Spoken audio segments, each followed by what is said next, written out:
The Elementary Forms of the Religious Life by Émile Durkheim. Book number 2, The Elementary Beliefs. Part number 4. Totemic Beliefs, and the Individual Totem and the Sexual Totem. Up to the present, we have studied totemism only as a public institution. The only totems of which we have spoken are common to a clan, a phratry or, in a sense, to a tribe. An individual has a part in them only as a member of a group. But we know that there is no religion which does not have an individual aspect. This general observation is applicable to totemism. In addition to the impersonal and collective totems which hold the first place, there are others which are peculiar to each individual, which express his personality, and whose cult he celebrates in private. In certain Australian tribes, and in the majority of the Indian tribes of North America, each individual personally sustains relations with some determined object, which are comparable to those which each clan sustains with its totem. This is sometimes an inanimate being or an artificial object, but it is generally an animal. In certain cases, a special part of the organism, such as the head, the feet, or the liver, fulfills this office. The name of the thing also serves as the name of the individual. It is his personal name, his forename, which is added to that of the collective totem, as the praenomen of the Romans was to the nomen gentilicium. It is true that this fact is not reported except in a certain number of societies, but it is probably general. In fact, we shall presently show that there is an identity of nature between the individual and the thing. Now an identity of nature implies one of name. Being given in the course of especially important religious ceremonies, this forename has a sacred character. It is not pronounced in the ordinary circumstances of profane life. It even happens that the word designating this object in the ordinary language must be modified to a greater or less extent if it is to serve in this particular case. This is because the terms of the usual language are excluded from the religious life. In certain American tribes, at least, this name is reinforced by an emblem belonging to each individual and representing, under various forms, the thing designated by the name. For example, each Mandan wears the skin of the animal of which he is the namesake. If it is a bird, he decorates himself with its feathers. The Hurons and Algonquins tattoo their bodies with its image. It is represented on their arms. Among the northwestern tribes, the individual emblem, just like the collective emblem of the clan, is carved or engraved on the utensils, houses, etc. It serves as a mark of ownership. Frequently the two coats of arms are combined together, which partially explains the great diversity of aspects presented by the totemic escutcheons among these peoples. Between the individual and his animal namesake there exist the very closest bonds. The man participates in the nature of the animal, he has its good qualities as well as its faults. For example, a man having the eagle as his coat of arms is believed to possess the gift of seeing into the future. If he is named after a bear, they say that he is apt to be wounded in combat, for the bear is heavy and slow and easily caught. If the animal is despised, the man is the object of the same sentiment. The relationship of the two is even so close that it is believed that in certain circumstances, especially in case of danger, the man can take the form of the animal. Inversely, the animal is regarded as a double of the man, as his alter ego. The association of the two is so close that their destinies are frequently thought to be bound up together. Nothing can happen to one without the others feeling a reaction. If the animal dies, the life of the man is menaced. Thus it comes to be a very general rule that one should not kill the animal, nor eat its flesh. This interdiction, which, when concerning the totem of the clan, allows of all sorts of attenuations and modifications, is now much more formal and absolute. On its side, the animal protects the man and serves him as a sort of patron. It informs him of possible dangers and of the way of escaping them. They say that it is his friend. Since it frequently happens to possess marvelous powers, it communicates them to its human associate, who believes in them, even under the proof of bullets, arrows, and blows of every sort. This confidence of an individual in the efficacy of his protector is so great that he braves the greatest dangers and accomplishes the most disconcerting feats with an intrepid serenity. Faith gives him the necessary courage and strength. However, the relations of a man with his patron are not purely and simply those of dependence. He, on his side, is able to act upon the animal. He gives it orders, he has influence over it. A Kurnai having the shark as ally and friend believes that he can disperse the sharks who menace a boat, by means of a charm. In other cases, the relations thus contracted are believed to confer upon the man a special aptitude for hunting the animal with success. The very nature of these relations seems clearly to imply that the being to which each individual is thus associated is only an individual itself, and not a species. A man does not have a species as his alter ego. In fact, there are cases where it is certainly a certain determined tree, rock, or stone that fulfills this function. It must be thus every time that it is an animal, and that the existences of the animal and the man are believed to be connected. A man could not be united so closely to a whole species, for there is not a day nor, so to speak, an instant when the species does not lose some one of its members. Yet the primitive has a certain incapacity for thinking of the individual apart from the species. The bonds uniting him to the one readily extend to the other, he confounds the two in the same sentiment. Thus the entire species becomes sacred for him. This protector is naturally given different names in different societies: Nagual among the Indians of Mexico, Manitou among the Algonquins and Okai among the Hurons, Snam among certain Salish, Sulia among others, Budjan among the Yuin, Yunbia among the Yualai, etc.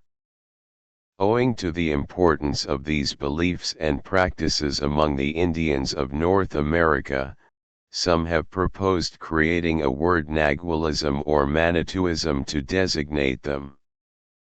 But in giving them a special and distinctive name, we run the risk of misunderstanding their relations with the rest of totemism. In fact, the same principle is applied in the one case to the clan and in the other to the individual.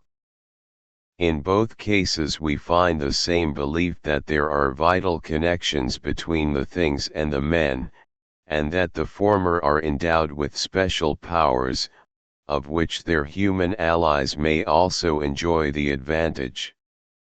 We also find the same custom of giving the man the name of the thing with which he is associated and of adding an emblem to this name.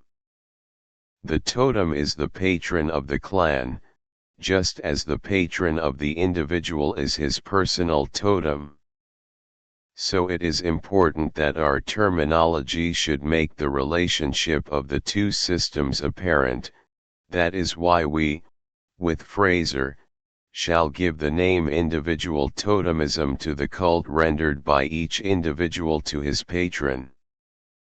A further justification of this expression is found in the fact that in certain cases the primitive himself uses the same word to designate the totem of the clan and the animal protector of the individual. 209 If Tyler and Powell have rejected this term and demanded different ones for these two sorts of religious institutions, it is because the collective totem is, in their opinion, only a name or label, having no religious character.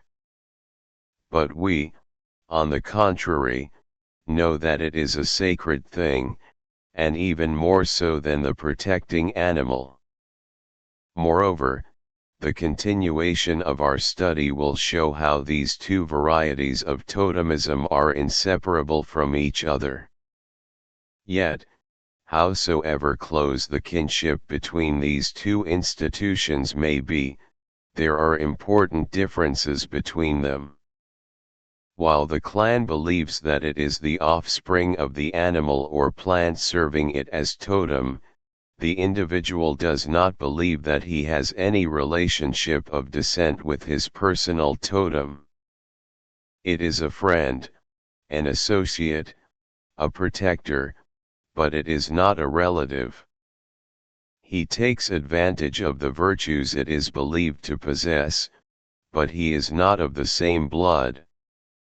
In the second place, the members of a clan allow neighboring clans to eat of the animal whose name they bear collectively, under the simple condition that the necessary formalities shall be observed. But, on the contrary, the individual respects the species to which his personal totem belongs and also protects it against strangers, at least in those parts where the destiny of the man is held to be bound up with that of the animal. But the chief difference between these two sorts of totems is in the manner in which they are acquired. The collective totem is a part of the civil status of each individual. It is generally hereditary. In any case, it is birth which designates it, and the wish of men counts for nothing. Sometimes the child has the totem of his mother, Kamilaroi, Diri, Urabana, etc., sometimes that of his father, Naranyiri, Waramunga, etc., sometimes the one predominating in the locality where his mother conceived, Arunta, Laurigia. But, on the contrary, the individual totem is acquired by a deliberate act. A whole series of ritual operations are necessary to determine it. The method generally employed by the Indians of North America is as follows.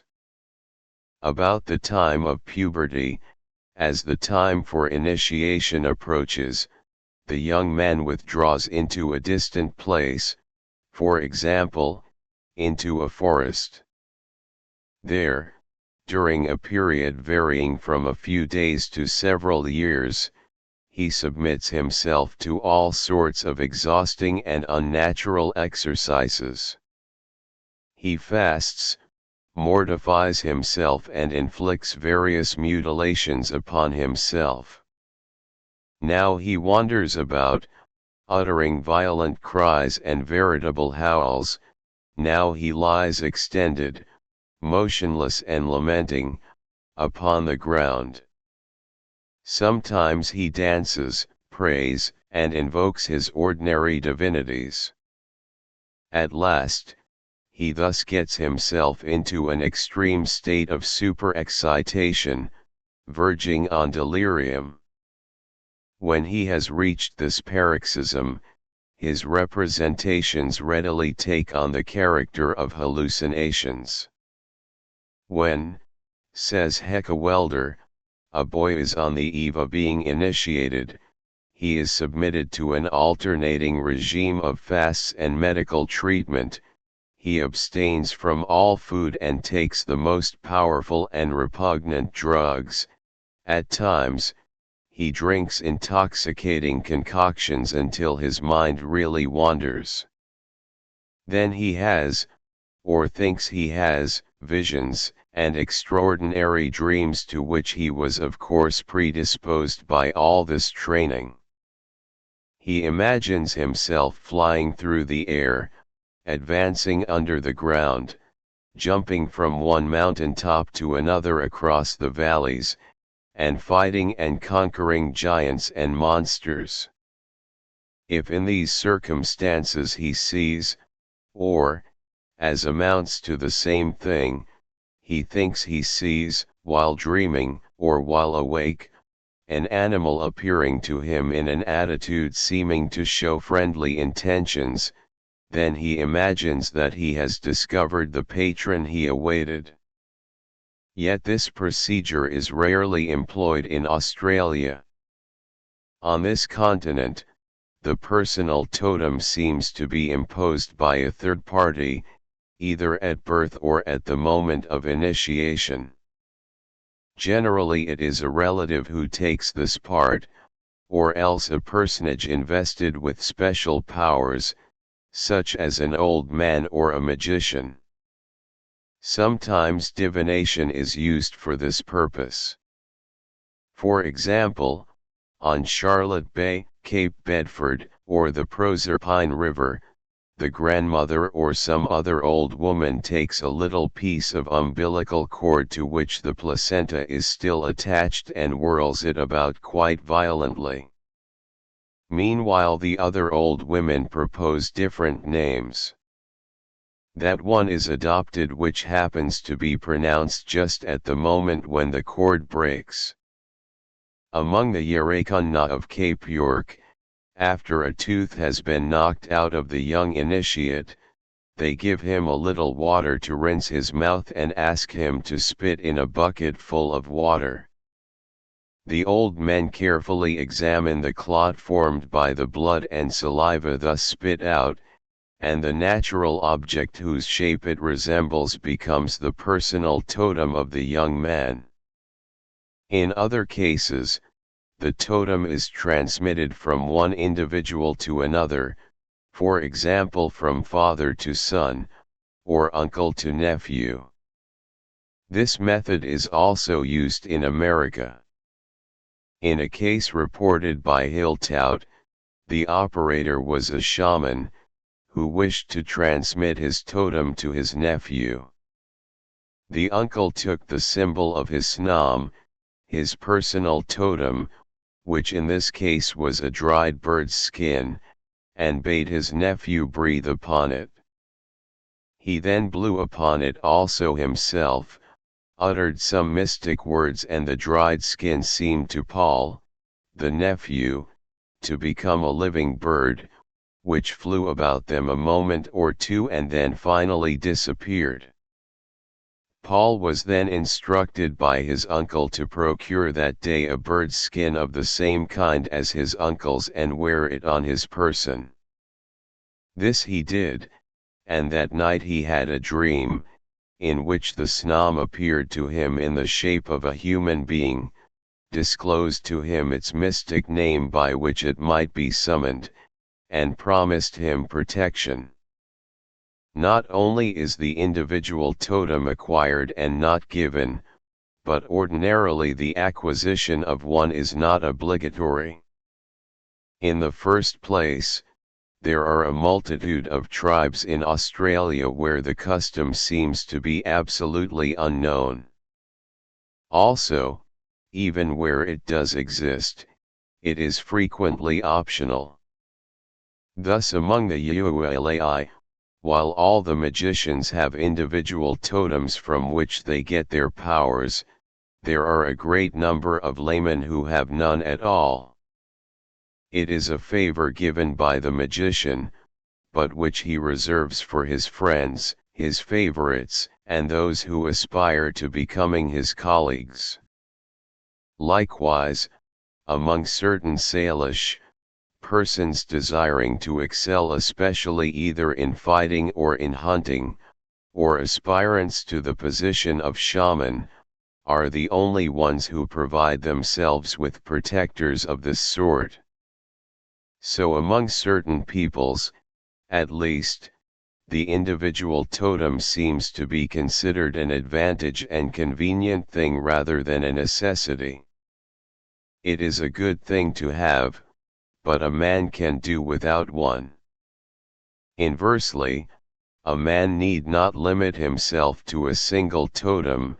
If he wishes to be more fully protected, nothing hinders his seeking and acquiring several, and if the one he has fulfills its part badly, he can change it. But while it is more optional and free, individual totemism contains within it a force of resistance never attained by the totemism of the clan.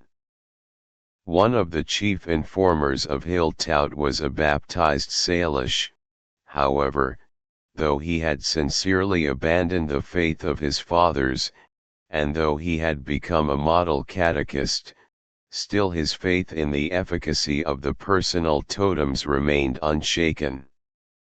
Similarly, though no visible traces of collective totemism remain in civilized countries, the idea that there is a connection between each individual and some animal, plant, or other object, is at the bottom of many customs still observable in many European countries. Between collective totemism and individual totemism there is an intermediate form partaking of the characteristics of each. This is sexual totemism. It is found only in Australia and in a small number of tribes. It is mentioned especially in Victoria and New South Wales.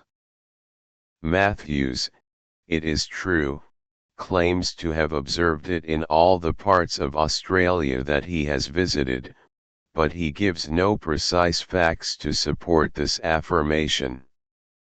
Among these different peoples, all the men of the tribe on the one hand, and all the women on the other, to whatever special clan they may belong, form, as it were, two distinct and even antagonistic societies. Now each of these two sexual corporations believes that it is united by mystical bonds to a determined animal. Among the Kurnai, all the men think they are brothers, as it were, of the Emiren, Yirung, all the women, that they are as sisters of the Linnet, Jeetgun, all the men are Yirung and all the women are Jeetgun. Among the Wutyobaluk and the Wurungur, it is the bat and the nightjar, a species of screech owl, respectively who take this role. In other tribes, the woodpecker is substituted for the nightjar. Each sex regards the animal to which it is thus related as a sort of protector which must be treated with the greatest regard. It is also forbidden to kill and eat it. Thus this protecting animal plays the same part in relation to the sexual society that the totem of the clan plays to this latter group. So the expression sexual totemism, which we borrow from Fraser, is justified. This new sort of totem resembles that of the clan particularly in that it, too, is collective. It belongs to all the people of one sex indiscriminately. It also resembles this form in that it implies a relationship of descent and consanguinity between the animal patron and the corresponding sex. Among the Kurnai, all the men are believed to be descended from Yirung and all the women from Jeetgun. The first observer to point out this curious institution described it, in 1834, in the following terms: Tilmuin, a little bird the size of a thrush, it is a sort of woodpecker, is supposed by the women to be the first maker of women. These birds are held in veneration by the women only. So it was a great ancestor. But in other ways, this same totem resembles the individual totem. In fact, it is believed that each member of a sexual group is personally united to a determined individual of the corresponding animal species. The two lives are so closely associated that the death of the animal brings about that of the man. The life of a bat, say the Watyobaluk, is the life of a man. That is why each sex not only respects its own totem, but forces the members of the other to do so as well. Every violation of this interdiction gives rise to actual bloody battles between the men and the women. Finally, the really original feature of these totems is that they are, in a sense, a sort of tribal totems. In fact, they result from men's representing the tribe as descended as a whole from one couple of mythical beings. Such a belief seems to demonstrate clearly that the tribal sentiment has acquired sufficient force to resist, at least to a considerable extent, the particularism of the clans. In regard to the distinct origins assigned to men and to women, it must be said that its cause is to be sought in the separate conditions in which the men and the women live. It would be interesting to know how the sexual totems are related to the totems of the clans. According to the theory of the Australians, what relations there were between the two ancestors thus placed at the commencement of the tribe, and from which one each special clan is believed to be descended. But the ethnographical data at our present disposal do not allow us to resolve these questions. Moreover, however natural and even necessary it may appear to us, it is very possible that the natives never raised it.